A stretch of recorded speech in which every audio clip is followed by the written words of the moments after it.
Hello, Jonathan and Jillian. I'm recording this on my iPad, so it may look a little different, but hopefully you can hear and understand me. We were talking about Al-Qaeda in the last lecture, and we got up fairly close to the attacks on 9/11. Just a refresher, you've heard me talk about this before, although I know it was well before you were born, but all Americans should know what happened. 4 flights, 2 from American Airlines, 2 from United Airlines, were seized by teams of hijackers. These teams had 1 hijacker pilot. These men had come to the United States as much as a year before and been trained in U.S. flight schools in how to maneuver commercial jetliners. One man was actually arrested after the instructors at his flight school in Minnesota thought he was too fishy. They found he showed virtually no interest in learning to take a plane off or land it, only to fly it in the air, and they thought that was exceedingly odd. So they actually turned him into the FBI, and he was arrested on visa violations, not because they thought he was a terrorist, but they thought he had lied on his visa application. But he was sitting in jail when the attacks happened. But the other 4 hijacker pilots successfully completed their flight training. So they knew how to fly these planes, because the plan was always to kill the pilots. This had never happened before. I mean, hijacking airliners for political reasons has been around 50 years. Palestinian terrorists had on many occasions hijacked planes, forcing their pilots to fly them places, or sometimes forcing them to the ground and using their crews and passengers as hostages to get demands met. But no one had ever hijacked a plane specifically to crash it into a target as a kind of guided missile. So this was brand new. But each of these 4 planes would be hijacked by a team of hijackers, a pilot hijacker, and the so-called muscle hijackers.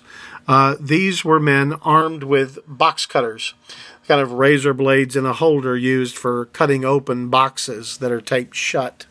Since these were not technically knives, box cutters were not illegal to carry on planes before September 11th, 2001. That may seem almost insane, but you could carry a pocket knife, you could carry a box cutter on a plane before 9/11 with no questions asked. If the screeners at the gate had seen it, at the magnetometer had seen it, they would have just handed it back to you.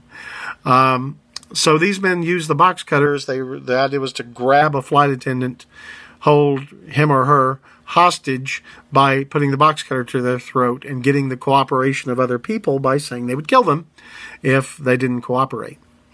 Also, they were to be told that there was a bomb on the plane as a kind of extra guarantee of cooperation. Now, this may seem, again, odd to you, but remember, as I said, hijacking was not new. It had happened many times. Sometimes it was people just wanting a plane to take them somewhere, like Cuba, but often it was to capture the plane and use the crew and passengers as hostages to get demands met for political goals. On a couple of occasions, it had been for sheer money. But in each case, the people got off alive. Hijacking was not thought to intend to end in death. So crews were told before 9/11 to cooperate with hijackers and get the plane safely on the ground where government negotiators could handle things. So that was the paradigm that the flight crews were operating on when 9/11 started, right? Cooperate with the hijackers and hopefully nobody gets hurt. But that wasn't the hijackers' plan this time at all. They were, in each case, to actually kill somebody on the plane in front of passengers to terrify them into cooperation. But not in front of the passengers and crew. They killed the pilots, both pilots in the cockpits as well, since they were not in any way needed. They had their pilots of their own to fly the planes to where they wanted to crash them. So this was something that caught America off guard. This came out of nowhere. Even though the intelligence agencies, we learned later, had had clues, none of those clues was put together to tell us, that anything was going to happen on 9/11. We know now that part of the reason for that cluelessness was because each of the clues is in the hands of a different intelligence agency. The FBI had one guy, the CIA had information from another place, and the Defense Intelligence Agency had other information. And they weren't talking to each other. They often actually kind of saw each other as rivals for standing in Washington. So instead of cooperating, they hid the data, kept it in-house without mentioning it to the other agencies. So it couldn't be put together until long after the rubble was no longer smoking. Anyway, these planes took off from Boston and the New York area. These were transcontinental flights. They were heading to the West Coast, or in one case, Chicago, then the West Coast. And the reason for that is they wanted a lot of jet fuel on the planes when they crashed them. Remember I told you about the so-called planes operation that had been, the idea had been hatched in the Philippines. They were going to fly the planes to America, then crash them in the United States when they got here. Well, that plan had changed because they realized the bigger bang would come with the jet fuel on the plane. They didn't want an empty plane. They wanted one nearly full of gasoline. So hijack a plane hailing to California from the East Coast and then crash it on the East Coast. Two of the planes were to target the World Trade Center in New York City, the tallest buildings in the United States at the time. They would be easy to spot. And the other two were targeted towards Washington, D.C. One of them would end up hitting the Pentagon, the headquarters of our Defense Department. We don't actually know for sure what the second D.C. area target was. It might have been the White House. More likely, it was probably the Capitol building, because the Capitol building would have been a very easy target. It's a very large building right at the end of the mall. It would have been very easy to fly the plane right into it. The White House is actually a very small target with tall buildings around it. So I'm thinking it makes more sense that they would have tried to crash it into the Capitol, a symbol of the United States, and who knows, maybe kill a bunch of congressmen too at the same time. In any event, you know what happened. Both of the New York City-bound planes, or targeted planes, successfully were taken over by their hijacker teams. The first one struck the first tower of the World Trade Center right before 8 o'clock in the morning, New York time, crystal clear day. Absolutely nobody knew what was happening. The plane came screaming in hundreds of miles an hour through Manhattan, flying right between the skyscrapers near the end, to crash into the first tower. Everybody automatically assumed it was some sort of bizarre accident. I mean, why would it be done on purpose, right? But less than half an hour later, just as fire crews were springing into action to try to rescue people from the blazing Tower 1, Tower 2 was hit by the second plane. Now, at that point, no one could doubt this was intentional. There's just no conceivable way two accidental jetliners crashing in the World Trade Center could have happened. We were under massive attack. It may surprise you again to learn that before 9/11, simply realizing a plane had been hijacked, and the first plane we did not know had been hijacked.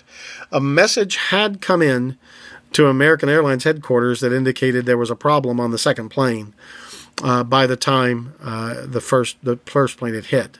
So that was about the time when American let the Defense Department know what had happened, as they put two and two together. But, we scrambled jet planes into the air just before the second plane at the World Trade Center. However, they were not armed. There just wasn't any reason to have armed fighter planes on the tarmac near New York City on the morning of September 11, 2001. Nobody would have thought we would be defending New York from anything airborne before that day started. So the planes took off, but they couldn't have shot anything down. There were no standing orders to shoot down hijacked planes. As I said, the goal was to get them safely on the ground when a hijacking happened. So we'll never know what would have happened. It was too late for anything to be done before the order was finally given to shoot down any further hijacked planes. The third plane was hijacked, turned around and flown to, it was the last actually to get hijacked. No, sorry, the third plane was hijacked. It was turned towards D.C., and it struck the Pentagon shortly after the second tower was hit. The last of the planes to be hijacked was the one that wound up going into the field in Shanksville, Pennsylvania, when the passengers revolted against the hijackers and successfully fought their way into the cockpit with a beverage cart. They slammed it into the door of the cockpit. Something else to remember, before 9/11, the cockpits were not hardened to resist attack. In fact, many flights, the doors were actually left open, so passengers in first class could watch what went on in the cockpit. Is kind of a cool thing to see while you're flying. But the hijackers obviously closed themselves in and locked the door, but the beverage cart got them in. But then the hijacker pilot put the plane into a steep dive to kill everybody rather than have them wrest control of the plane from him.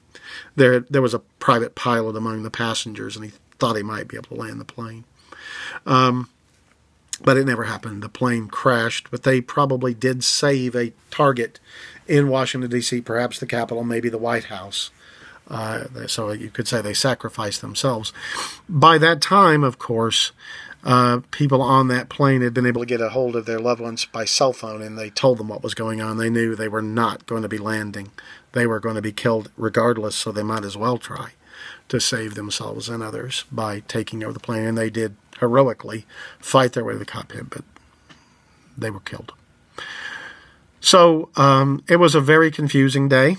Nobody really knew what was happening, and pretty quickly it was clear it was a terrorist attack using planes as weapons. Al-Qaeda was the obvious candidate. They had attacked the USS Cole in Yemen. They had attacked our embassies in Dar es Salaam, Tanzania, and Nairobi, Kenya. They had declared war on all Americans everywhere, so they were the obvious candidates.